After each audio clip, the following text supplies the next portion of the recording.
Je vous encourage à ne pas gaspiller une seule journée de votre vie. Chaque jour doit être un jour où vous vous approchez de Dieu.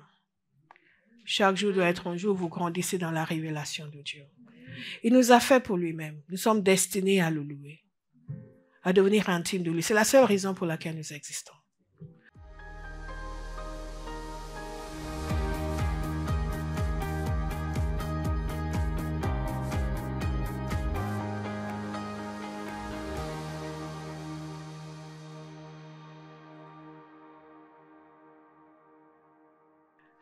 Nous bénéficions d'une telle grâce.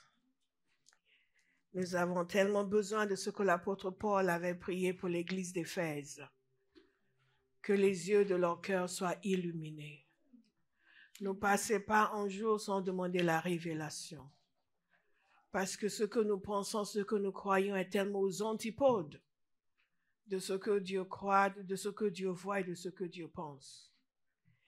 Souvent, nous moquons des enfants parce qu'ils ont des idées qui n'ont rien à voir avec la réalité. Et des adolescents parce qu'ils ont des idées qui n'ont rien à voir avec la réalité. Mais nous ne mesurons pas le fait que nous, tous adultes, avons des idées qui n'ont rien à voir avec la réalité, selon Dieu. Et Dieu veut nous amener à voir comme il voit, à penser comme il pense, à vivre comme il veut. Amen. Le Seigneur nous a interpellés il y a quelques semaines sur la faim et la soif et sur l'intimité que nous sommes censés avoir avec lui. Et je sais que certains n'étaient peut-être pas contents parce que nous avons interrompu un message sur la provision divine. Thank you, Jesus. Mais cette provision-là est la meilleure. Ah oui. Alléluia. Cette provision-là est la meilleure. Amen. Et nous sommes passés de la nécessité d'être assoiffés, affamés de Dieu, à l'expérience de la gloire de Dieu. Qu'est-ce qui nous amène à expérimenter la gloire de Dieu? Et ensuite, nous sommes passés aux actions de grâce et voir que nous devons entrer dans ces portes avec des actions de grâce. Alléluia. Et ce matin, nous allons parler de la puissance de la louange. Alléluia. Montrez votre enthousiasme à Bauhaus. Amen. Que vous soyez enthousiaste ou pas, moi je suis déjà enthousiaste. Amen. Bia était là hier, je suis entrée dans mon bureau et elle était en train de travailler. J'étais en train de hurler dans tous les sens parce que la révélation me pénétrait. Amen. Donc, même si vous ne répondez pas, même si vous ne recevez pas, j'ai déjà reçu. Donc, vous avez intérêt à réagir pour pouvoir prendre ce que j'ai déjà reçu. Yes. Karema sekatega. Ah, yomo seka. Le Seigneur m'a conduit à méditer sur la puissance de la louange parce que la parole de Dieu nous dit dans le psaume, je vais vous donner beaucoup de passages à ouvrir, dans le psaume 100 que nous avons déjà lu la semaine dernière, poussez des cris de joie en l'honneur de l'Éternel, habitants de toute la terre, servez l'Éternel avec joie, venez avec allégresse en sa présence, sachez que l'Éternel est Dieu. Dites l'Éternel est Dieu. L'Éternel est Dieu. Dites-le comme si vous le croyez. L'Éternel est Dieu. Encore une fois. L'Éternel est Dieu. Encore une fois. L'Éternel est Dieu. Dites-le comme si vous étiez seul sur terre à le croire. L'Éternel est Dieu.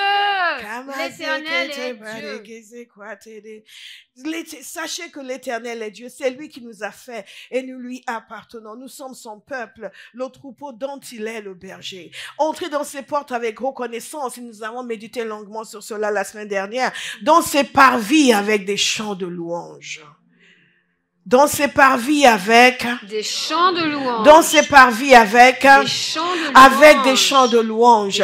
Donc dans son processus de croissance dans l'intimité de Dieu, où nous sommes assoiffés, affamés, nous demandons cette soif et cette faim pour Dieu, ne pas être indifférents. Beaucoup de gens sont chrétiens, mais ils sont totalement indifférents vis-à-vis de Dieu. Ils savent qu'ils croient en Jésus, mais sans plus.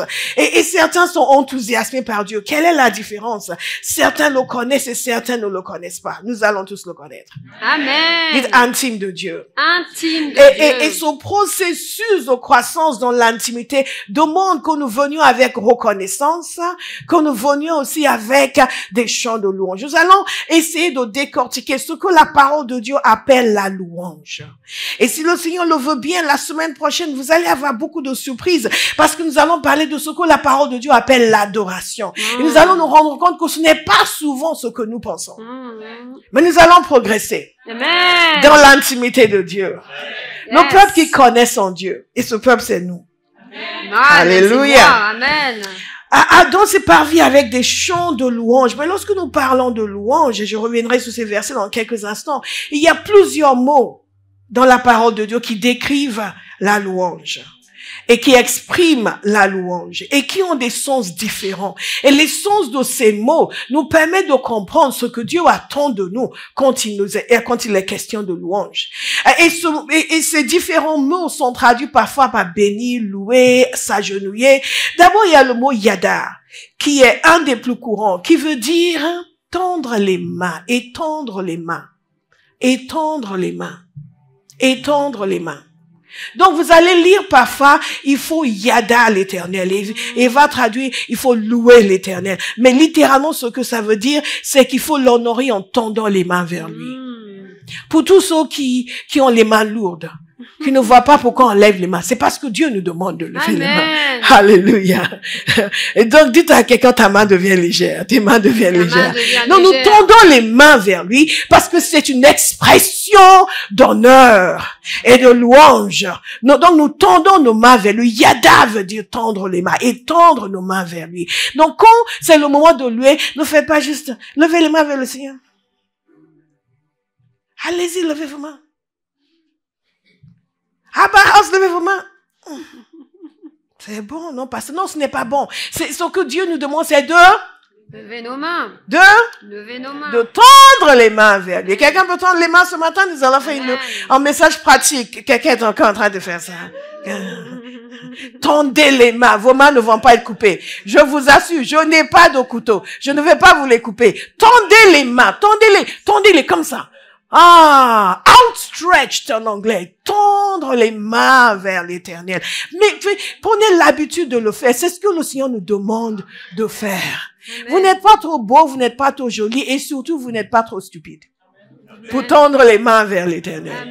Lorsque nous voyons que la parole de Dieu nous dit de faire quelque chose, ne faites pas. On le fait parce que Dieu le demande. Alléluia. Une fois j'étais en Suède, j'ai pris les cours d'une amie. Elle était prof dans une école chrétienne, dans un lycée chrétien. Elle était prof de français. Elle m'a demandé si je pouvais prendre son cours de français. Et j'ai pris son cours de français. Et à la fin, elle n'en revenait pas. Parce que les enfants faisaient ce que je leur disais de faire. Et moi, je n'en revenais pas de ce qu'elle pense que les enfants n'allaient pas faire ce que je leur disais de faire. Parce que c'était des enfants intelligents. C'était des ados. Et elle n'avait pas l'habitude qu'ils fassent. Non, mais tu t'attends pas à ceux qui t'obéissent. Donc, ils ne t'obéissent pas. Donc, je leur disais, quand vous allez répondre aux questions, mettez-vous debout pour que tout le monde puisse vous voir. Ça me semblait naturel. Mais pour eux, c'était waouh. Et ils ont obéi, mais ils n'allaient pas obéir. Quand Dieu nous demande de faire quelque chose, il s'attend à ce qu'on obéisse. Alléluia. Donc, quand Dieu vous dit de tendre les mains, ne faites pas ça. Ne faites pas ça. Et ensuite, vous venez, pasteur, il faut prier parce que j'ai tel souci dans ma vie. Mais qui suis-je pour prier pour que Dieu te bénisse alors que tu refuses de l'honorer? Quelqu'un veut tendre les mains vers le Seigneur? Yes.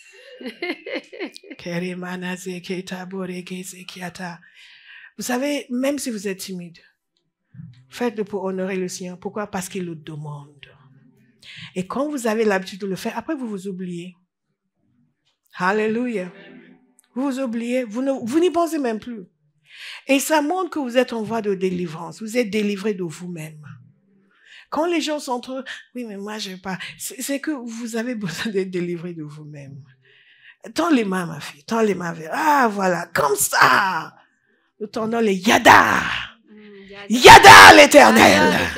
Yada l'Éternel. Yada l'Éternel. Alléluia. Le deuxième mot, c'est le mot barak. Et le mot barak a deux sens. Le mot barak, c'est bénir et c'est aussi s'agenouiller.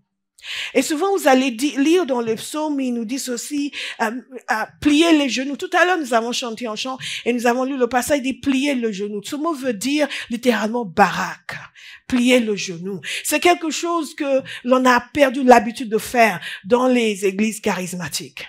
Nous savons nous tenir debout, bon, certains, certains, mais nous ne savons plus nous agenouiller. Oui, vous allez me dire, oui, il y a des gens qui le font, c'est religieux. C'est vrai, il y a des gens qui le font de façon religieuse. Mais ça ne veut pas dire que nous ne pouvons pas le faire de façon spirituelle. Donc, s'agenouiller, bénir, quelqu'un va commencer à s'agenouiller. Amen. Alléluia. Amen. Maintenant, quand on vous dit de vous lever, ce n'est pas le moment de vous agenouiller. Bah oui, mais moi je sens que l'esprit me dit de vous... Non. L'esprit ne vous dit pas de faire autre chose. Pendant le culte, quand vous êtes à la maison, un peu vous dit de monter au plafond, vous faites comme vous voulez. Mais au culte, il faut toujours qu'on mette les garde-fous parce qu'après les gens vont dans tous les sens. Dites, nous allons baraque l'Éternel. Nous allons baraque l'Éternel. Il y a aussi un mot qui est shir, qui veut dire... En fait, le mot baraque est le mot le plus courant. De tous les mots qui sont utilisés pour la louange, c'est le plus courant. Et ça, c'est intéressant parce que ça veut dire que le fait de bénir, de déclarer de bien sur Dieu, de nous agenouiller, c'est quelque chose que nous devons faire constamment. Le mot shir veut dire chanter, chanter, chanter, chanter. Et c'est un des mots utilisés. C'est intéressant. Oui. Le mot zamar veut dire jouer un instrument. Donc, quand vous jouez un instrument, vous êtes en train de louer le Seigneur. Même si vous n'êtes pas en train de chanter, tant que votre cœur est en train de se porter vers l'Éternel. Il y a aussi le mot halal. Dites halal. Et tout le monde connaît ce mot parce que c'est l'origine, c'est la racine de Alléluia. Amen. Alléluia. Donc nous sommes en train de halal Dieu. Nous sommes en train de halal Yahweh. Et c'est ça, Alléluia. Donc, quand on dit Alléluia, littéralement, nous sommes en train de dire gloire à Dieu, louer l'Éternel. Alléluia, Alléluia, Alléluia.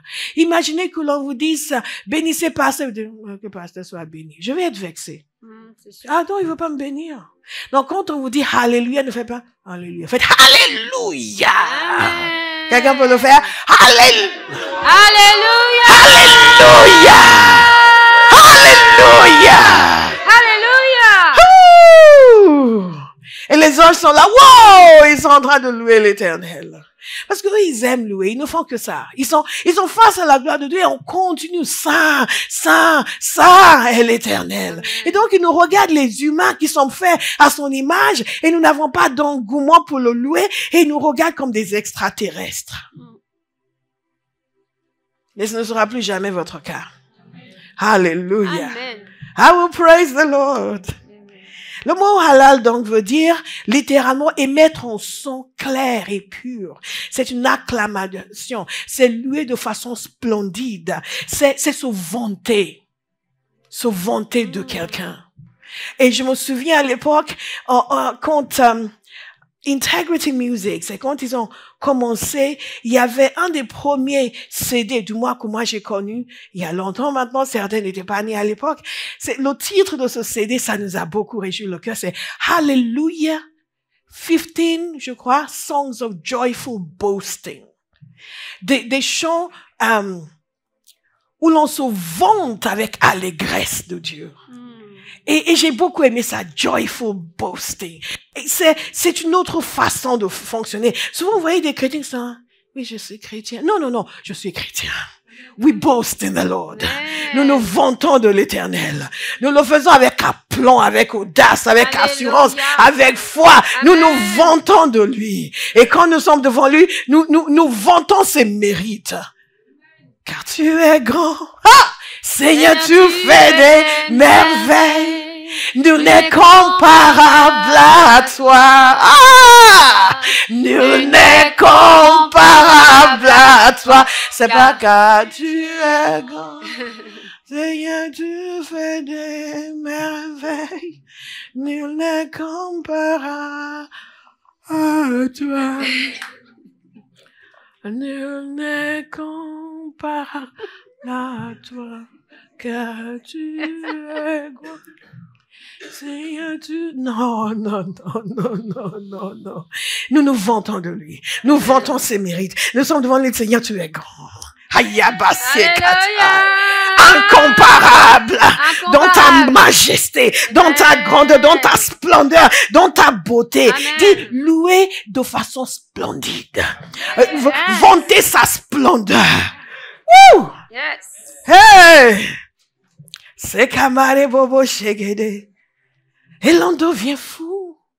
Fou de ce Dieu-là. Ce bon Dieu d'amour. Bon Dieu tout en moi.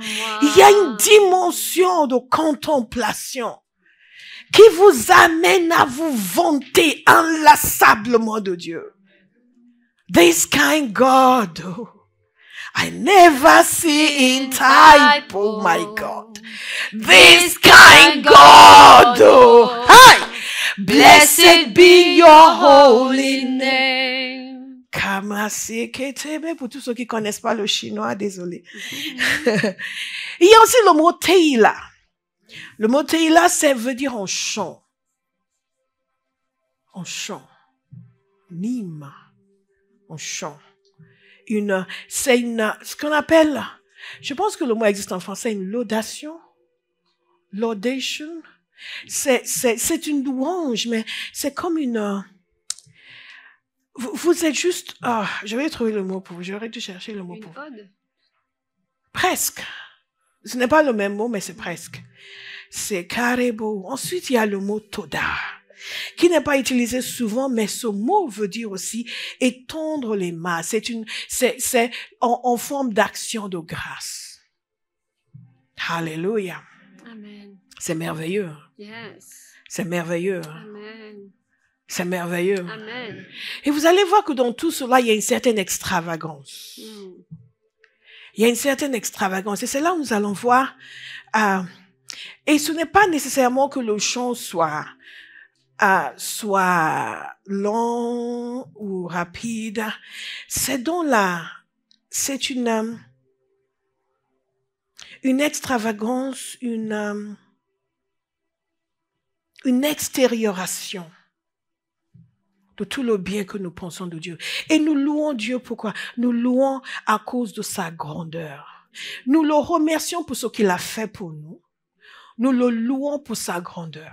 Et je vous avais expliqué en jeudi soir que lorsque nous témoignons des œuvres de Dieu, écoutez attentivement, pour ceux qui n'étaient pas là, lorsque nous témoignons des œuvres de Dieu, nous devons aller au-delà de la conscience du bien qu'il nous a fait, à la conscience de la nature de la personne qui nous a fait ce bien.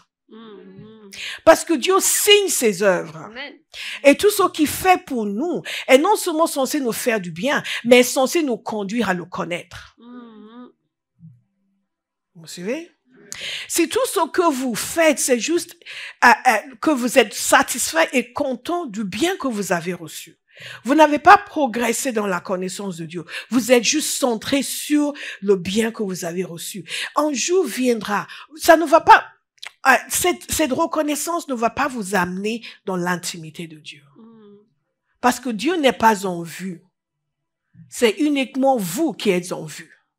Est-ce que quelqu'un comprend ce que je suis en train de dire? Oui. Si je remercie Amandine parce que elle est venue me faire en bonté, et tout ce que je pense, ce à quoi je pense, le bien que ce thé m'a fait, merci, le bien que ce thé m'a fait, je ne suis pas allée assez loin. Je dois aller tellement loin que le fait qu'elle me fasse sauter m'amène à méditer sur sa gentillesse. Yes. Et donc, je progresse dans la connaissance d'Amandine par la méditation de son caractère, manifesté par ses œuvres. La louange, c'est la célébration du caractère de Dieu, manifesté par ses œuvres pour lesquelles nous l'avons remercié. Yeah. Mais je vous dis ceci, que la majorité des gens ne pensent pas à Dieu, ne pensent qu'à ce qu'ils peuvent recevoir de Dieu. Par conséquent, ils sont bons pour les actions de grâce. La louange, c'est juste une célébration. On les danse, les chants parce qu'on aime danser. Mais le cœur n'est pas rempli de la conscience de ce Dieu si grand, si puissant. Mais quand vous allez plus loin et que vous le louez pour sa grandeur, et que vous ne faites pas que le remercier pour ses œuvres, mais que ses œuvres vous amènent à voir sa grandeur, c'est tout le sens du livre Grand Dieu, que beaucoup d'entre vous n'avez pas lu, parce que vous n'aimez pas penser à Dieu. Que l'Éternel vous délivre. Amen. Mon livre que les gens aiment le plus, c'est Appelé à l'existence. C'est un très bon livre. Parce qu'ils veulent que leur vie change. Mais le livre qui les amène à connaître Dieu, ils ne veulent pas le lire. Mais vous allez le lire. Yes. Amen. Et la base de ce livre, justement, c'est que dans la méditation de ce psaume, le psalmiste révèle la grandeur de Dieu à travers ses œuvres. Et la louange, c'est la personne qui célèbre la grandeur de Dieu à travers ses œuvres. Donc ce n'est pas juste, je suis content, il a fait ça pour moi. C'est que je suis émerveillé par la personne de ce Dieu qui a fait tout cela. Quelqu'un comprend ce matin? Amen. C'est pour cela que venir à l'église tous les dimanches ne nous change pas. Tant que nous n'avons pas décidé que nous allons porter notre regard sur Dieu et pas sur nous-mêmes. Amen. Avec toutes ces expressions, nous comprenons que Dieu veut vraiment que nous le louons. Et vous savez, nous le louons donc parce qu'il est grand.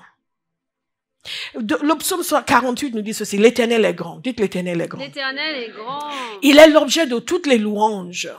C'est le chant que nous avons chanté dans la ville de notre Dieu sur sa montagne sainte. Et au verset 10, c'est puissant. Ô Dieu, nous pensons à ta bonté Amen. au milieu de ton peuple. Est-ce que nous pouvons le dire ensemble? Ô Dieu, Ô Dieu, nous pensons à ta bonté nous pensons à ta bonté au milieu de ton peuple. au milieu de ton peuple. Alléluia. Nous y pensons. Nous méditons la chose, nous y réfléchissons, nous appliquons nos facultés mentales à considérer Dieu et ce qu'il fait. Amen. Ce n'est pas juste nous venons à l'église, nous chantons et nous sommes bénis et nous sommes contents, nous sommes heureux et nous rentrons chez nous. Ça, c'est une petite vie. Une vie qui vaille la peine dans le Seigneur. C'est une vie qui pense à Dieu, qui contemple Dieu, qui médite Dieu et qui est remplie de révélations. Amen. Donc, quand on dit nous allons le louer, vous n'êtes pas là à attendre que dans ce livre, je parle d'un jeune homme qui, au début de la louange, il était toujours comme ça. Et au bout d'un moment, quand la salle était saturée de la présence de Dieu, waouh, il avait les mains en haut. Et un jour, il était venu me dire, aujourd'hui, je lui ai dit, non, le problème, c'est toi. C'est que toi, tu ne loues pas le Seigneur, tu profites de la louange des autres. Parce que tu es là, tu ne le loues pas, tu attends de sentir sa présence. Et sa présence s'est manifestée parce que d'autres l'ont loué. Vous me suivez? Mais toi, tu attends que sa présence se manifeste et après tu commences à dire, oh, je te loue. Tu n'es pas en train de le louer. Tu es en train de savourer sa présence et d'en profiter. Est-ce que vous me suivez? Où que l'on vous mette, dans un désert, sans instrument, sans chantre, sans musique, vous louez le Seigneur. Pourquoi? Parce que, comme nous avons vu la semaine dernière, pour ses attributs éternels, parce qu'il est grand. Yes. Parce qu'il est grand. Parce qu'il fait des merveilles. Parce qu'il le mérite. Alléluia. Et la louange, c'est l'expression de ma conviction concernant la grandeur de Dieu et ma dépendance vis-à-vis de lui. Quand je ne le loue pas, c'est parce que je pense que j'ai autre chose, quelqu'un d'autre, ou que moi-même je me suffis à moi-même, ou simplement que je ne vois pas sa grandeur. Quelqu'un va dire, ouvre mes yeux, Seigneur. Ouvre mes yeux, Seigneur. Ouvre mes yeux. Ouvre mes yeux. Ouvre mes yeux, Père. Ton nom, ô Dieu, et ta louange retentit jusqu'aux extrémités de la terre. Ta main droite est pleine de justice. Vous voulez grandir dans la louange? Mettez-vous dans les psaumes et lisez les descriptions qu'ils font de ce Dieu si grand. Vous êtes le fruit de vos méditations. Si vous méditez sur certaines émissions de télévision, vous allez être rempli de ces émissions de télévision. Si vous méditez sur la parole de Dieu, vous allez être rempli de la parole de Dieu. Notre frère a témoigné la semaine dernière des passages que je lui avais dit de lire, des prières que je lui avais dit de faire. Et il l'a fait de façon consciencieuse. En 2 semaines, il ne se reconnaissait plus. Je lui avais dit, tu ne te reconnaîtras plus. Nous pensons que c'est compliqué, ce n'est pas compliqué. C'est juste un acte de notre volonté de décider de nous réorienter.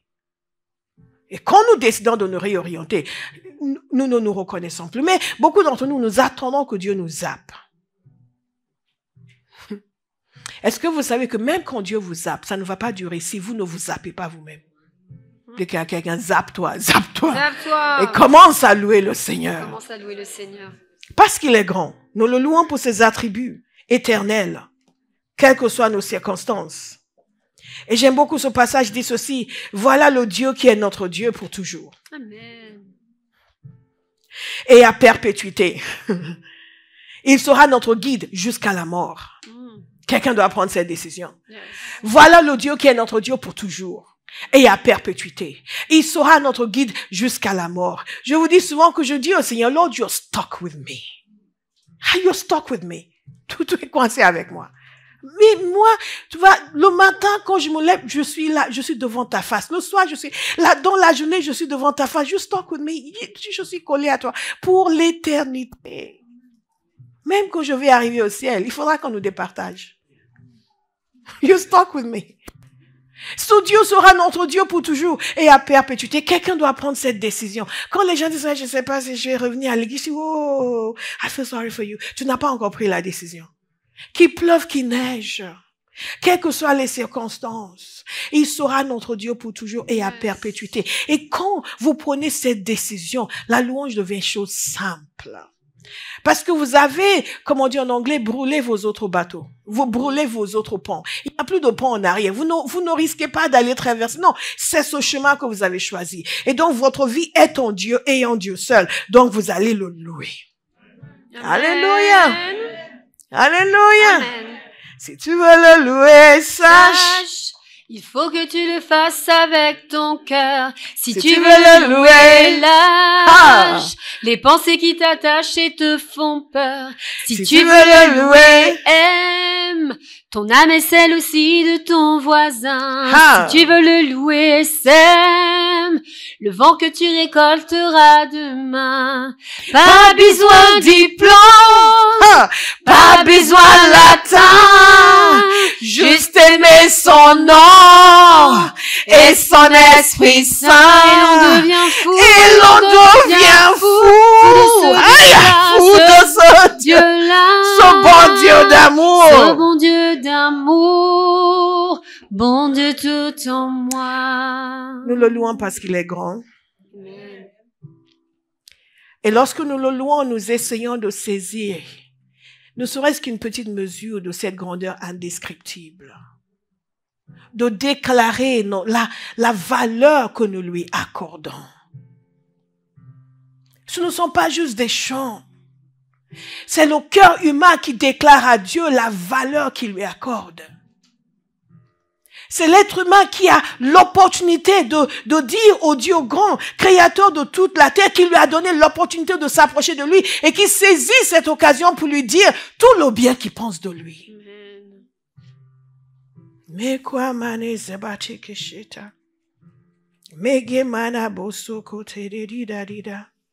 Nous avons lu le psaume 100 qui nous dit d'entrer dans ses portes avec reconnaissance et dans ses parvis avec des chants de louange.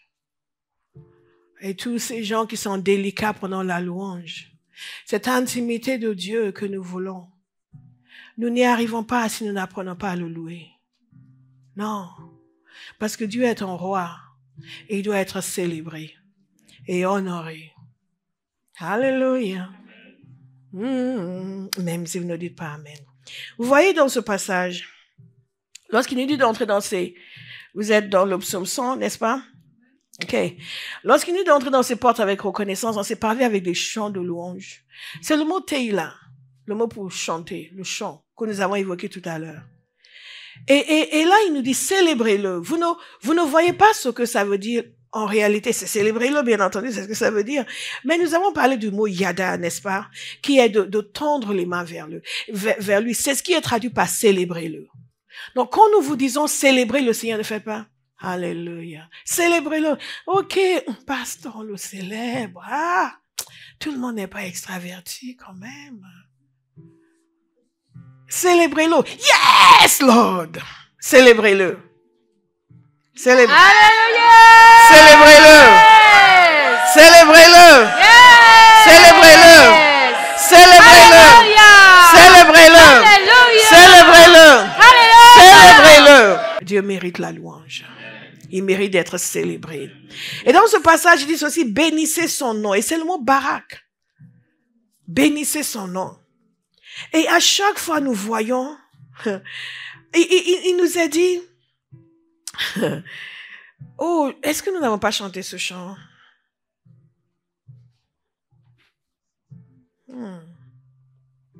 Non, nous ne l'avons pas chanté. Je voulais que tu le chantes, mais tu ne le connaissais pas. Venez, crions de joie en l'honneur de l'Éternel. Poussons des cris de joie en l'honneur du rocher de notre salut. Allons au-devant de lui avec des louanges, faisant retentir des chants en son honneur. Je vous l'ai lu tout à l'heure. Et quand il nous a dit, je vous ai dit que j'allais vous l'expliquer, le mot toda, c'est le mot étendre les mains. Quand il dit faisant retentir des chants en son honneur, littéralement, ça veut dire casser les oreilles.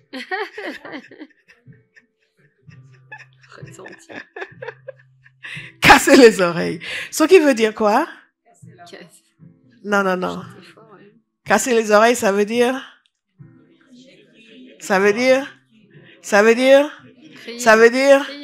des cris tonitruants. Des cris tonitruants. Des cris tonitruants. Est-ce que vous savez qu'il n'a pas fait une exception pour Priscilla parce qu'elle est douce? Priscilla est douce en jeu, je l'ai entendu parler avec animation. Je dis, wow, elle n'est pas douce. Alléluia. C'est merveilleux que Dieu nous donne la permission de crier. Ah oui. Et ensuite, il nous a dit dans ce passage, venez, prosternons-nous et humilions-nous, plions le genou devant l'Éternel. Et ce mot, plions le genou, c'est le mot yada que je vous avais dit. Plions le genou devant l'Éternel. Plions le genou devant l'Éternel. Toutes ces choses pour nous montrer à quel point Dieu veut être loué. Qui loue le Seigneur? Nous. Comment nous louons le Seigneur? Avec nos chants, avec des cris, en nous agenouillant, en déclarant de bonnes choses sur lui, en jouant des instruments. Qui loue le Seigneur? Les rachetés. Moi. 1 Pierre 2, verset 9. Écoutez, ceci, c'est très important. Vous, au contraire, vous êtes un peuple choisi, des prêtres royaux, une nation sainte, un peuple racheté, afin de proclamer les louanges de celui qui vous a appelé des ténèbres à sa merveilleuse lumière. Proclamez les louanges de celui qui vous a appelé des ténèbres à sa merveilleuse lumière. Pourquoi nous le louons? Parce qu'il nous a appelé des ténèbres à sa merveilleuse lumière. Amen. À moins que nous soyons encore dans les ténèbres, vous devriez le louer. Alléluia. Et notre destination, c'est Dieu. Et notre approche, c'est la louange. Nous proclamons sa louange. Amen. Et ensuite, au cas où nous ne l'avions pas compris, vous qui autrefois n'étiez pas un peuple, vous êtes maintenant le peuple de Dieu. Amen. Vous qui n'aviez pas obtenu compassion, vous avez maintenant obtenu compassion. Pourquoi nous le louons? Parce qu'il est grand. Pourquoi nous le louons? Parce qu'il nous a sortis des ténèbres pour nous amener dans son admirable lumière. Pourquoi nous le louons? Parce que nous avons obtenu compassion. Amen. Alléluia. Nous pouvons nous réjouir parce que nous avons obtenu compassion. Yes. Parce que notre destination, c'est Dieu lui-même. Et c'est le ciel et ce n'est pas l'enfer. Yes. Je vous ai dit l'autre jour, quand ma soeur en Californie m'a dit, oh, le ciel est très bas ces temps-ci. Il faisait super chaud. Elle a dit, non, il faut vraiment pas rater le ciel. Hein. J'ai dit, c'est clair, l'autre endroit doit faire super chaud. Kamazeketa. Mais il nous a sauvés, rachetés, appelés par son nom.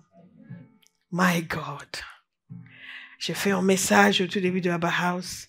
Adopté, justifié, sanctifié. Wow. Adopté, justifié, sanctifié. Wow. Kamazeketeke. Et à cause de cela, il nous a destinés à la louange. Dites à quelqu'un, je suis destiné à la louange. Je suis destiné à la louange. Je suis destiné à la louange. Ce n'est pas facultatif. Ce n'est pas facultatif. Amen. Amen. Vous pouvez arrêter de répéter maintenant. Nous sommes rachetés afin de proclamer ses louanges. C'est une conséquence naturelle de la rédemption. Donc, si vous êtes rachetés, vous êtes censé proclamer sa louange. La parole de Dieu nous dit que la louange sied aux hommes droits. praise is fitting to the righteous. Quand j'ai trouvé cela, j'ai dit, je vais être un homme et femme de louange. Parce que la louange sied aux hommes droits. Ça me va comme un gant. La louange est mon habitat naturel. La louange sied aux hommes droits. Et quand est-ce que nous louons le Seigneur? J'ai posé la question à quelqu'un. Quand est-ce que nous le louons? Parce que quelqu'un dit, mais pendant le culte, pasteur, vous ne saviez pas? Tout le temps. En tout temps. Le psaume 34. Je veux bénir l'Éternel en tout temps. Sa louange sera toujours dans ma bouche. Dans la version Louis II, sa louange sera constamment sur mes lèvres. Que mon âme fasse toute sa fierté de l'Éternel. Oh. Que les humbles écoutent et se réjouissent. Dites avec moi la grandeur de l'Éternel. Célébrons tous son nom. Quand il dit mon âme dit toute sa fierté de l'Éternel, c'est le mot halal, que je vous ai expliqué tout à l'heure, veut dire se vanter de Dieu. Dire tout le bien que l'on pense de lui. Donc mon âme dit toute sa fierté de l'Éternel. Est-ce que vous êtes fiers du Seigneur? Il y a beaucoup de chrétiens qui ne sont pas fiers de lui, qui ont un peu honte. Kamazé. Si vous faites partie de ces gens-là, que vous soyez délivrés de la honte. Mais que vous soyez remplis de fierté du fait que vous êtes nés de Dieu, que vous appartenez à Jésus. Amen. Mon âme fait toute sa fierté de l'Éternel. S'il y a une chose qui doit faire notre fierté, c'est le fait que Dieu est notre Père. Amen. C'est un processus de révélation. Parce que nous vivons dans un monde qui essaie constamment d'intimider les gens. Et parfois, il y a la pression des pères. Vous êtes au travail, vos collègues sont des athées convaincus. Ou sont des gens qui ont fait vœu d'incrédulité. Et qui ont décidé que tous ceux qui pourraient croire, ils vont descendre. Et ils veulent prendre une position de supériorité mentale, morale, intellectuelle. Mais si vous avancez dans la connaissance de Dieu, votre âme fait sa fierté de l'Éternel. Où que vous soyez, ce sont ceux qui essaient de vous intimider qui seront intimidés. Je peux vous le garantir. Je l'ai vécu pendant des années. Les gens commencent en pensant, oui, mais quand même. Et dès que vous commencez à parler, l'enfant de Dieu domine dans toutes les circonstances. Le problème avec certains d'entre nous, c'est que nous ne le connaissons pas assez. Et quand nous progressons dans sa connaissance, vous dominez dans la pièce. Dieu qui est en vous domine dans la pièce. Les gens peuvent commencer en ricanant, ils vont vite se taire. Parce que celui qui est en nous est plus grand que celui qui est dans le monde. Mais si vous-même vous le côtoyez à peine, vous le louez de façon parcimonieuse, cette gloire de Dieu ne va pas se manifester. Dieu veut la manifester. Au point où même les gens qui ne savent pas ce que vous croyez, ils se manifestent tellement parce que vous êtes proche de lui et vous le louez, qu'ils vont venir vous demander, mais toi tu crois quoi? C'est quoi ton... Comme une collègue à l'époque qui était... Mais quelle est ta philosophie de vie? Tu dis comment ça? Je dis, mais toi, quelque chose. Oh, je vais te dire ce que j'ai. Jesus.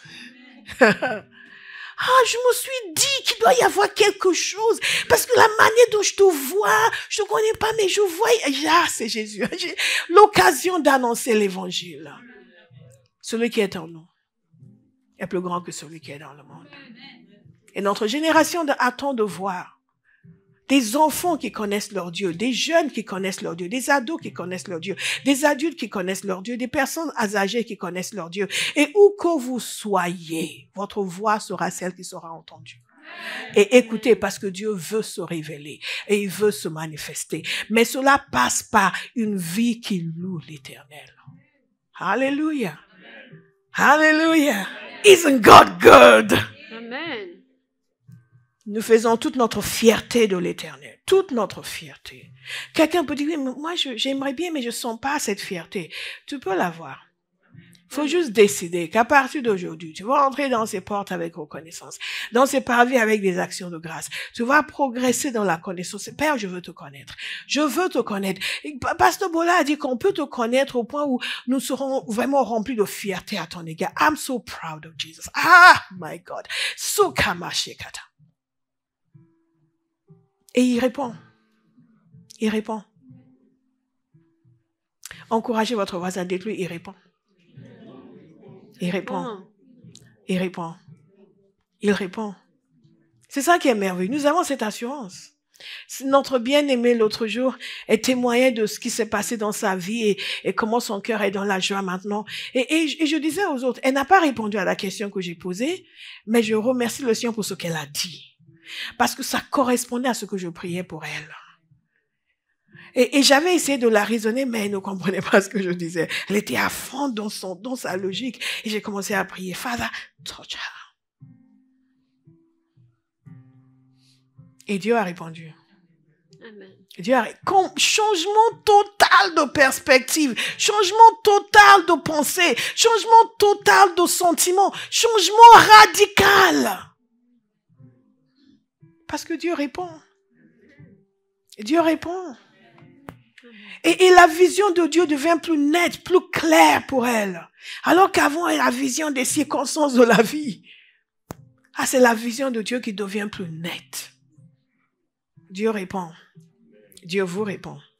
Amen. Dieu vous répond. Amen.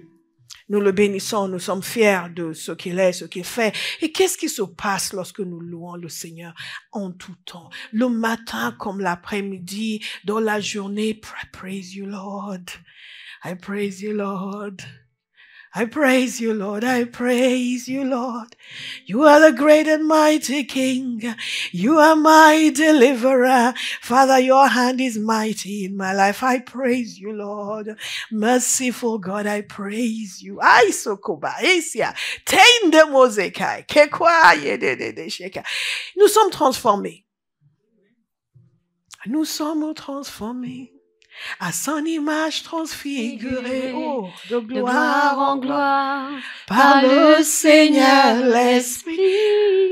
Nous sommes transformés. Dites-le avec moi, nous sommes transformés. Nous sommes transformés. Nous sommes transformés.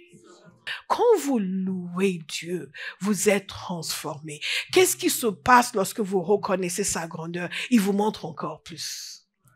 Il vous ouvre encore les yeux. Et les choses que vous ne voyiez pas avant, vous commencez à voir. Et les choses qui vous préoccupaient avant, il les enlève. Nous sommes transformés. Nous sommes transformés. La vision de Dieu devient plus claire. Notre vision de Dieu est transformée. Parce que ce que nous disons à son égard devient réalité pour nous. Nous pouvons le savoir un peu. Nous disons dans la mesure de ce que nous savons. Mais plus nous le disons, plus le Saint-Esprit agit pour nous amener à le voir. C'est pour ça que l'apôtre Paul a prié dans Éphésiens que par son esprit, il illumine les yeux de vos cœurs afin que vous puissiez comprendre toute la dimension, et je paraphrase, de la grandeur de Dieu. Nous avons besoin de voir. Et quand nous le louons, le Saint-Esprit illumine les yeux de nos cœurs. Il commence à nous montrer, nous prenons sa parole et nous commençons à déclarer sa grandeur. Nous commençons à dire, la parole nous dit par exemple dans l'option 95, l'Éternel est un grand Dieu. Il est un grand roi au-dessus de tous les dieux. Vous dites, mais je ne sais pas prier. Commencez à déclarer que l'Éternel est un grand Dieu. Il est un grand roi au-dessus de tous les dieux. Il tient dans sa main les profondeurs de la terre et les sommets des montagnes sont à lui. La mer est à lui, c'est lui qui l'a faite. La terre aussi, tes mains l'ont formée. Ces deux versets, je partageais un jeudi soir. Il y a un moment donné, il n'y a même pas trop longtemps, j'ai passé plusieurs jours juste à méditer ces deux versets. Que l'Éternel tient dans sa main les profondeurs de la terre et les hauteurs, et que la mer lui appartient, la terre aussi, parce que c'est lui qui l'a créée. Pendant plusieurs jours, juste deux versets, à le méditer et à le dire. et à le déclarer et à louer le Seigneur parce qu'il tient. Et quand vous le méditez, qu'est-ce qui se passe? Vous commencez à prier, vous n'y avez pas pensé, mais tout d'un coup, waouh, il commence à vous transformer, à transformer votre vision de lui. Vous commencez à comprendre ce que vous venez de lire et vous êtes là à dire, mais c'est toi qui tiens dans ta main les profondeurs de la terre. Il y a une force extraordinaire qui entre en vous, comme si on a ouvert vos yeux ou on a ouvert une fenêtre et vous êtes en train de voir Dieu. Vous voyez sa puissance, vous le voyez tenir dans ses mains les profondeurs de la terre. Hayamo Sokotai. Et tout votre être vibre avec des louanges. Vous le célébrez pour sa grandeur. La terre lui appartient. Parce qu'il a créé. What? La mer lui appartient. Et ce qui était juste des mots devient une compréhension. Une révélation. Et vous commencez à le louer. À le louer. Bien-aimés, nous sommes dans le monde, mais nous ne sommes pas du monde. Nous ne sommes pas des créatures terrestres, nous sommes des créatures spirituelles. Il y a des dimensions que Dieu veut nous faire voir en esprit si nous acceptons de le suivre. Mais quand même à l'église, certains, oui, mais bien, elle est exaltée ce matin. Hein. Moi, je suis venue ici un peu fatiguée quand même.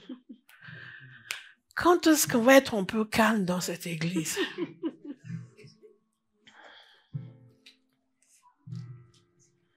Est-ce qu'on a vraiment besoin de crier? La parole de Dieu nous dit de lancer des acclamations, de lancer une clameur. Oh, Father, yes. Est-ce qu'il y a des moments de silence? Oui, nous allons en parler la semaine prochaine. Vous allez apprendre ce que c'est l'adoration. Alléluia. Nous sommes transformés. Nous sommes transformés. Et qu'est-ce qui se passe lorsque vous commencez à le voir comme le Dieu qui tient dans ses mains? Dans ses mains. Pensez-y, qu'est-ce que je peux tenir dans mes mains? Je peux tenir cette enveloppe dans mes mains. Je peux tenir cette horloge dans mes mains. Je peux tenir le thé de Béa dans... ça fait un thé. Je peux tenir le thé de Béa dans mes mains, n'est-ce pas? Mais Dieu, il tient les profondeurs de la terre dans ses mains. Et les hauteurs dans ses mains. Le Saint-Esprit commence à vous ouvrir l'entendement. Et vous le dites, vous le louez et vous êtes changé. La foi grandit en vous. Là où les circonstances vous semblaient, oui, ça, je ne sais pas comment j'ai fait, je vais prier. Non, quand vous le louez et que vous commencez à le voir, il y a certaines choses, vous ne priez plus de la même façon. Parce que la conscience de Dieu vous envahit, la foi naît dans votre cœur. Mais, s'il tient les profondeurs de la terre entre ses mains, pourquoi je vais m'inquiéter pour ça? Ça devient une évidence. Dites une évidence. Une évidence. Ça devient une évidence. Parce que je le loue. Et qu'en le louant, il me transforme, il ouvre mes yeux. Parce qu'en le louant, il transforme ma vision de lui. Donc la foi devient naturelle. Qu'est-ce qui se passe? La paix s'établit. La paix s'établit. Et la joie prend possession de mon être. Elle disait l'autre jour, j'ai la joie à l'intérieur. Et c'est ce que Dieu fait. Quand nous n'avons pas la joie à l'intérieur, au lieu de dire, Seigneur, donne-moi la joie, pourquoi tu ne me donnes pas la joie? C'est pas gentil. Commencez à le louer. Parce que la vision de sa grandeur va vous remplir de joie. Ce ne sont pas des fables habilement conçues. Nous sommes témoins de sa majesté. Nous sommes faits pour être en harmonie avec Dieu. Et quand vous le louez, vous grandissez dans cette harmonie. Donc la paix vous envahit, la sérénité vous envahit. Nous disons que nous louons le Seigneur en tout temps. Et quand j'ai des problèmes, surtout quand tu as des problèmes. Quand nous avons des problèmes, qu'est-ce que nous faisons? Nous le louons. Quand tout va bien, qu'est-ce que nous faisons? Nous le louons. Quand on nous menace, qu'est-ce que nous faisons? Nous le louons. Quand on nous encourage, qu'est-ce que nous faisons? Nous le louons. Parce que Dieu est éternel, ses attributs sont éternels. Alléluia. Je n'ai jamais à un moment donné dans ma vie confronté à un problème, vu le Seigneur paniquer. Je sais pas qu'est-ce qu'elle va faire. Justement, bon là, qu'est-ce qu'elle va faire? Jamais. Jamais. Toujours fidèle. Toujours fidèle. Toujours fidèle. Ok, très rapidement, la joie nous envahit. La vision de Dieu est transformée et nos circonstances sont transformées. Nous avons parlé, et je voulais vraiment mettre l'accent sur la vision de Dieu qui est transformée, parce que l'optique dans laquelle nous sommes en train d'étudier la louange, c'est pour devenir intime avec Dieu. Et beaucoup d'entre nous n'avançons pas dans cette intimité parce que nous avons une vision étrange de Dieu. Nous avons des idées erronées sur lui. Parfois même, nous avons du ressentiment dans nos cœurs. Et nous le blâmons pour des choses que nous avons vécues, qui ne sont pas très sympathiques. Ou nous pensons que, mais quand même, ok, c'est pas lui qui a causé ça, mais il est quand même Dieu, il aurait pu faire quelque chose. Et tout cela part d'un déficit de révélation. Parce que nous ne connaissons pas son caractère. Donc nous estimons qu'il aurait quand même dû faire quelque chose pour m'arranger. Et s'il ne l'a pas fait, c'est bon, il est bon, mais bon. Bon, il est bon, mais... Il est bon, mais...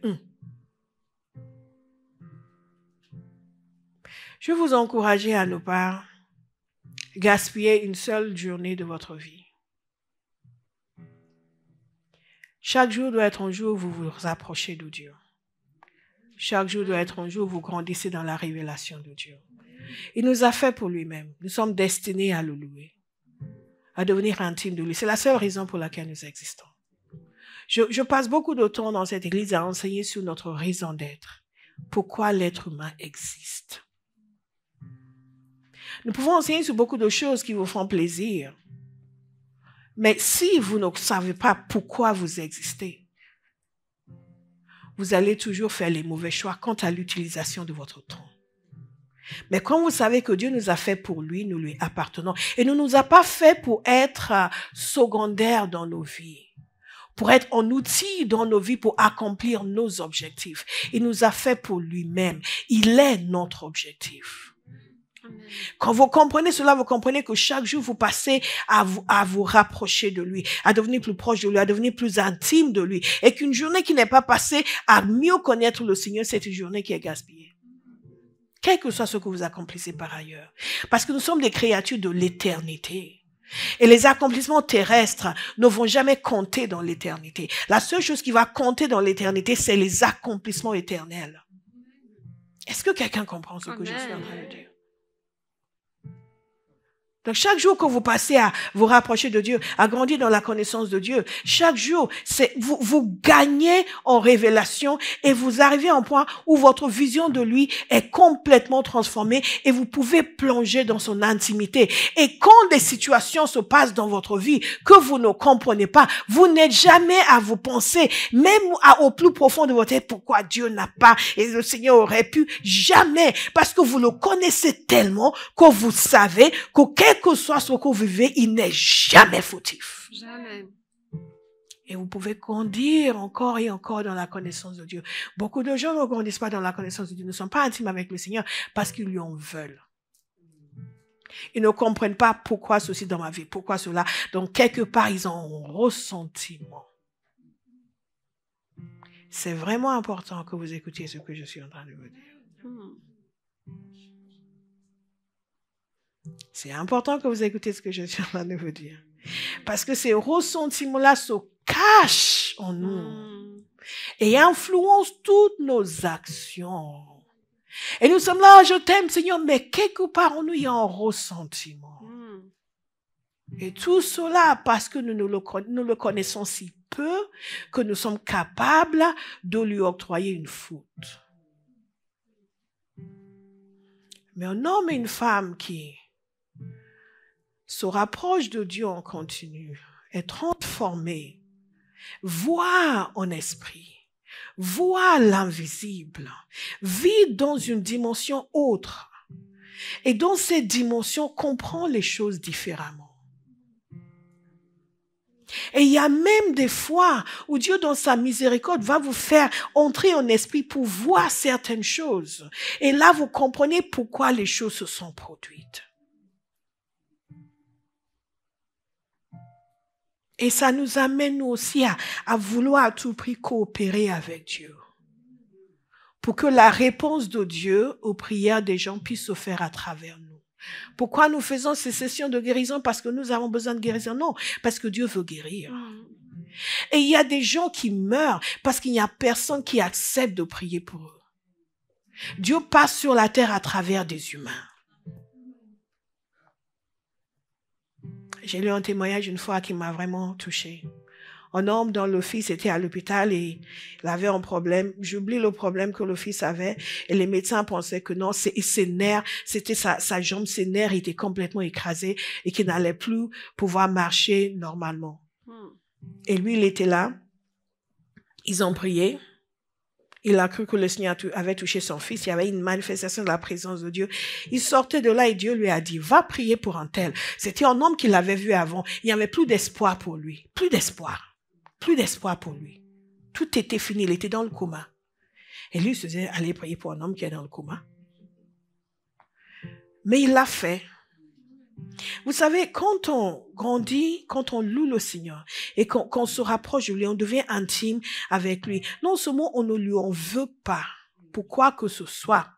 On a une compréhension spirituelle des raisons pour lesquelles les choses se passent. Et même quand on n'a pas, on a confiance en lui. Non seulement cela, mais Dieu peut facilement passer par nous pour opérer et exercer sa volonté. Il est allé dans la pièce où était cet homme et quand sa femme était là, il a dit, est-ce que je peux prier? Oui, vous pouvez prier. Et tout d'un coup, il a eu une vision. Il a vu cet homme quelque part au milieu des bois, seul. Et il lui a dit, je vois. Il parlait à un homme qui était dans le coma. Je vous vois au milieu des bois, vous êtes seul et vous pensez ceci, vous pensez cela. Et donc, il commence à lui dire, si vous m'entendez, que vous voulez donner votre vie à Jésus, serrez très fort la main de votre femme.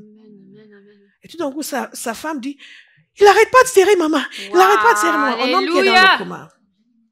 Donc, pendant qu'il prie, il se disait, mais il peut ouvrir les yeux. Tout de suite, l'homme a ouvert les yeux. Yes. Il était là, wow. Et sa femme a dit, donc il a conduit pour donner sa vie au Seigneur, en serrant la main de sa femme, parce qu'il ne pouvait pas parler.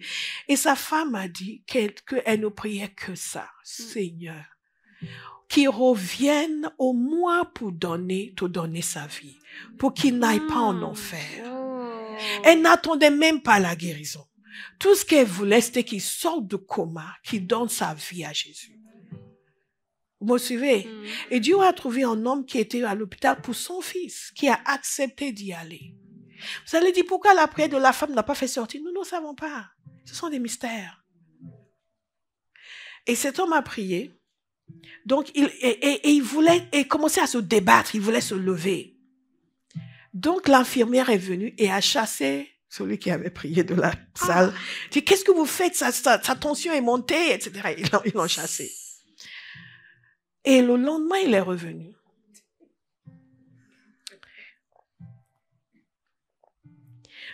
Et il a vu la mère de ce monsieur qui avait une grosse Bible. Elle a dit, c'est vous qui avez prié? Elle a dit, je suis venue pour lui lire la Bible. Et donc, ils entrent ensemble dans la pièce et celui qui avait prié, il est complètement atterré parce que l'homme semblait de retourner dans l'état précédent. Et il a demandé à l'infirmière. L'infirmière était toute enjouée. Elle a dit, ah non, on lui a mis un sédatif. On l'a mis un sédatif parce qu'il n'arrêtait pas de vouloir sortir du lit. Et c'était dangereux, donc on lui a mis un sédatif. Non, il va bien. Et la mère s'est assise, elle a commencé dans Genèse. Au commencement, Dieu a créé les cieux et la terre. Mais vous savez, quelques jours après, il a revu cet homme. Et ils ont dit, non seulement il est sorti du coma, mais que les médecins avaient réussi à remettre en place son système, ses intestins, son système digestif. Et ils ont dit, le médecin a dit, je ne peux pas vous cacher, je n'ai aucun autre mot, c'est un miracle. Qu'il n'y a jamais eu quelqu'un sorti de cette situation. Jamais, médicalement. médicalement. Pourquoi je suis en train de vous dire ceci? Que lorsque nous connaissons le Seigneur, que nous choisissons une vie de louange qui nous permet de devenir intime avec Dieu, non seulement nous-mêmes, nos cœurs sont purs envers le Seigneur, mais nous allons pouvoir être des intimes de Dieu par qui Dieu peut passer pour libérer les captifs, pour délivrer les gens, pour aider d'autres. Si cet homme n'était pas allé prier, ce monsieur serait décédé. Et sa famille va dire, Dieu, pourquoi tu l'as laissé mourir? Il n'est pas mort parce que Dieu voulait qu'il meure. Il est mort parce qu'il y a quelqu'un qui devait aller faire quelque chose qu'il ne l'a pas fait. Il y a beaucoup de choses que nous allons apprendre, que nous allons comprendre quand nous arrivons au ciel. Nous allons comprendre mieux le fonctionnement de Dieu sur la terre. Nous allons comprendre mieux, et j'espère que certaines choses nous comprendrons ici, pour que nous n'ayons pas des regrets après. Amen, amen. Tout ce que le Seigneur a prévu pour l'être humain, un être humain qui le connaît. Lisez les évangiles. Quand vous voyez la vie de Jésus, dites-vous bien que c'est comme ça que chaque chrétien est censé vivre. Wow, amen. Jésus a non seulement vécu sur terre comme... Il est venu sur terre, Dieu s'est fait homme pour nous sauver, mais il n'a pas vécu comme Dieu sur terre. Il est vécu comme un être humain totalement en phase avec Dieu. Si nous acceptons simplement l'invitation du Seigneur à le connaître, à vivre en phase avec lui comme Jésus a vécu en phase avec lui, et à cesser de définir les contours de notre foi par nos besoins naturels, mais de définir les contours et la substance de notre foi par ce que Dieu lui-même dit. Je disais jeudi à ceux qui étaient là que le plus grand obstacle que Dieu a sur la terre, ce n'est pas le diable. C'est les êtres humains qui refusent de coopérer avec lui. Le diable ne fait pas l'affaire. Il est déjà vaincu. Et si Satan vous opprime d'une façon quelconque aujourd'hui, soyez libérés de cette oppression. Amen. Parce qu'il n'est pas autorisé à vous opprimer. Il n'est pas autorisé à vous opprimer. Et ne le permettez pas. Oui, j'ai fait un rêve bizarre cette nuit. Annulez ça. Ne soyez même pas émus. Affectés. What is that for? Et tout cela procède de la connaissance de Dieu. De l'honneur que nous lui accordons. Le degré de votre soumission à Dieu, c'est le degré de votre autorité sur le diable. Et notre soumission à Dieu se manifeste par notre manière de le louer. Notre humilité en sa présence. La valeur que nous lui accordons. Qu'est-ce qui se passe lorsque nous louons le Seigneur? Il intervient dans nos circonstances. Ce n'est pas le temps de vous parler de Josaphat. Vous connaissez l'histoire. Des armées étrangères sont venues contre ce peuple et ils ont crié à Dieu parce qu'ils étaient sans force. Et beaucoup de gens dans leur vie, ils ont l'impression qu'ils sont sans force. Mais aucun enfant de Dieu n'est sans force. Le prophète Élisée l'avait compris. Son serviteur tremblait parce qu'ils étaient entourés des chars ennemis. Mais lui voyait en esprit. Que vos yeux s'ouvrent pour voir en esprit. Yes. Toute la provision de solutions que Dieu a pour ses enfants. Et lui qui voyait en esprit, il a dit, mais non. Ceux qui sont avec nous sont plus nombreux que ceux qui sont contre nous. T'as dit, Éternel, ouvre ses yeux pour qu'il voie. Je prie que quelqu'un ait ce genre d'assurance. Dans les situations difficiles de la vie, vous savez que celui qui est en vous est plus grand que celui qui est dans le monde. Donc, on vous menace, whatever. Vous retournez, vous dormez. J'arrive pas à dormir. Quand je dors, il y a des puissances. Vous les chassez, vous dormez. Did you come here? Aïe. Mais le peuple qui connaît son Dieu sera fort et fera des exploits. Amen. Alléluia. Alléluia. Alléluia. Dites à quelqu'un, tu n'es pas autorisé à pleurnicher. Tu n'es pas autorisé à pleurnicher. Tu es autorisé à exercer ton autorité. Tu es autorisé à exercer ton autorité. Alléluia. Amen. Alléluia. Amen. Alléluia. Il vaut mieux louer le Seigneur avec extravagance que de capituler devant le diable. Donc, mettez de côté votre côté cool.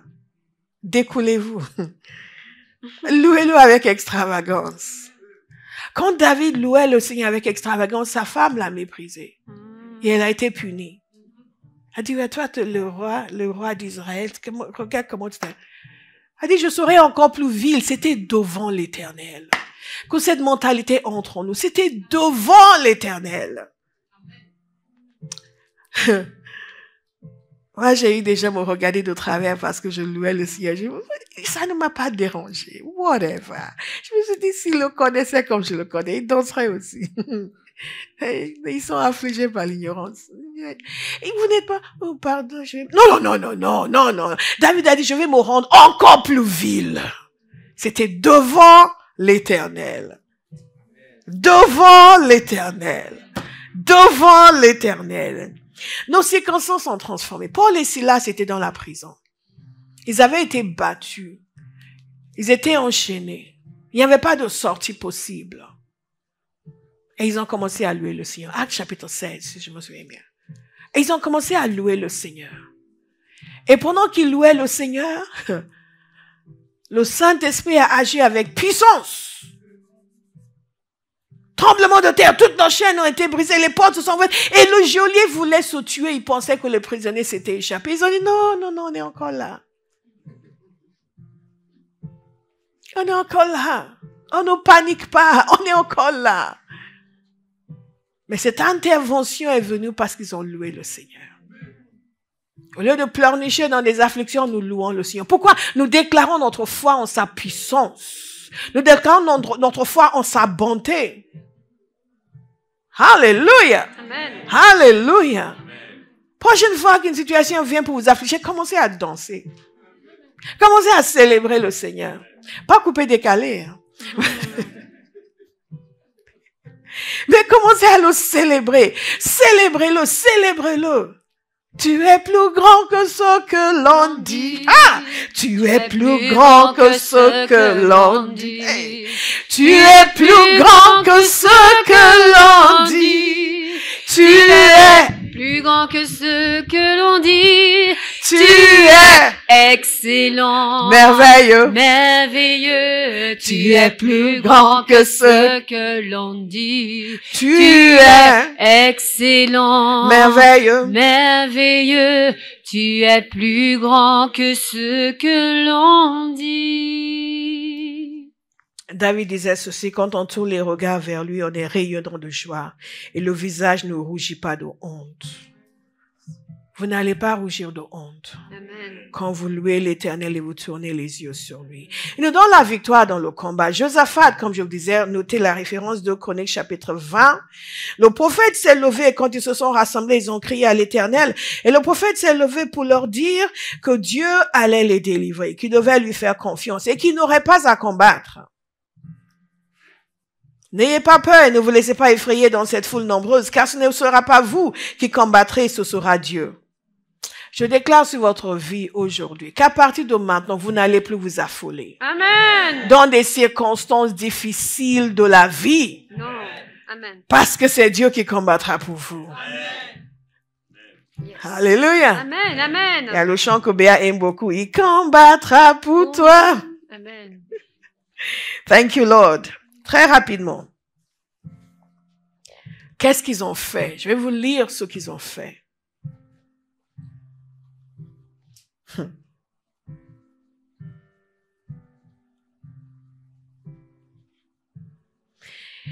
Et Josaphat s'inclina le visage contre terre. Josaphat est le roi, pour ceux qui se demandent qui Josaphat. Et tous les Judéens et les habitants de Jérusalem tombèrent devant l'Éternel pour l'adorer. Les Lévites, qui faisaient partie des Kéhatites et les Koréitites, se levèrent pour louer d'une voix très forte l'Éternel. Ils ne se sont pas levés pour pleurnicher, pour murmurer, pour se lamenter, pour dire depuis le temps qu'on brille, mais non, ils se sont levés pour louer d'une voix très forte l'Éternel. Le lendemain, ils se levèrent tôt et partirent pour le désert de Tekoa. Remarquez, ce à quoi ils sont confrontés, c'est une annihilation possible de leur pays. Ce n'est pas juste que quelqu'un va perdre un poste ou quelqu'un, son mari a été méchant envers elle. Non, on ne parle pas de ce genre de situation. On parle d'une destruction de la nation. Et comment est-ce qu'ils ont réagi? Ils ont loué l'Éternel. Au moment de leur départ, Josaphat sauta debout et dit, écoutez-moi, Judéens et habitants de Jérusalem, ayez confiance en l'Éternel, votre Dieu, et vous serez affermis. Ayez confiance en ses prophètes et vous réussirez. Puis, en accord avec le peuple, il désigna des musiciens qui, couverts d'ornements sacrés, célébraient l'Éternel tout en marchant devant l'armée et disaient, louez l'Éternel. Oui, sa bonté dure éternellement. Au moment où l'on commençait les chants et les louanges, l'Éternel plaça une embuscade contre les Ammonites, les Moabites et les habitants de la région montagneuse de Séhir, qui étaient venus contre Juda et ils furent battus. Vous n'avez pas entendu? Vous n'avez pas entendu? Ils furent battus. Au moment où ils ont commencé les chants et les louanges, Dieu a agi et leurs ennemis ont été battus. Amen. Pour ceux qui viennent de se réveiller, au moment où ils ont commencé à chanter et à louer Dieu, Dieu est intervenu en leur faveur et leurs ennemis ont été battus. Et ils n'ont pas combattu. Ils n'ont pas tiré une seule fois. Ils n'ont pas frappé un seul individu de leur épée. Mais quand ils ont commencé à louer Dieu, la puissance de Dieu a été libérée et leurs ennemis ont été vaincus. Amen. Quelqu'un va comprendre que au lieu de pleurnicher dans les moments de difficulté, il faut qu'il loue le Seigneur. Et la puissance de Dieu sera libérée dans la situation. Mais je vais vous mettre en garde. Ne louez pas juste parce que vous avez des problèmes. Il y a beaucoup de gens qui vivent leur vie tranquille et quand ils ont un problème, ah oui, il faut louer. Nous te louons. Ça, c'est de l'hypocrisie. Et Dieu n'est pas dupe. Il n'est pas stupide. C'est pour cela que nous ordonnons nos vies de telle sorte que nous n'attendons pas un problème. Nous ne le louons pas parce que nous avons des problèmes. Nous le louons parce qu'il est grand. Amen. Alléluia. Mais quand nous avons des problèmes, nous ne pleurnichons pas, nous continuons à le louer. Dites à quelqu'un, continue. Continue. Continue. Continue. Continue. Alléluia. Et pour terminer, je vais vous lire un verset. Ah oui. J'ai un témoignage, mais que je vais donner le jeudi soir. Par rapport à la guérison. La guérison vient aussi par la louange. Je vais vous donner ce témoignage jeudi soir parce que le temps est déjà passé. La guérison, les percées divines. Hébreux 13, verset 15. Terminons avec ce verset. Avant, dans la partie précédente que nous n'allons pas lire, l'auteur de l'Épître aux Hébreux fait la comparaison entre les sacrifices anciens et le sacrifice de Jésus.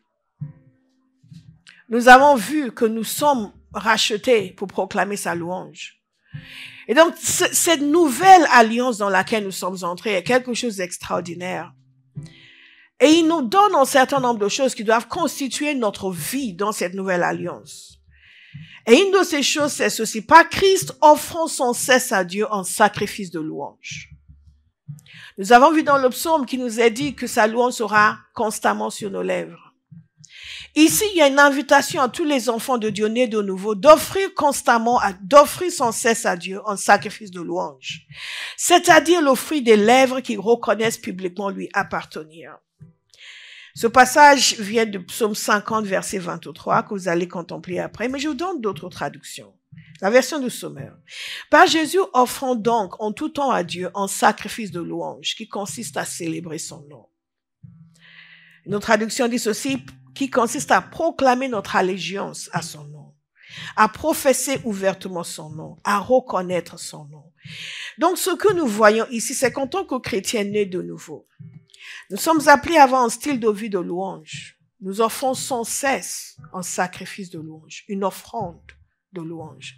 Nous offrons nos louanges en continu à Dieu et nous reconnaissons son nom. Nous reconnaissons, nous proclamons notre allégeance envers Jésus. Et où que nous soyons, chaque jour, nous offrons un sacrifice de louange. Remercions le Seigneur.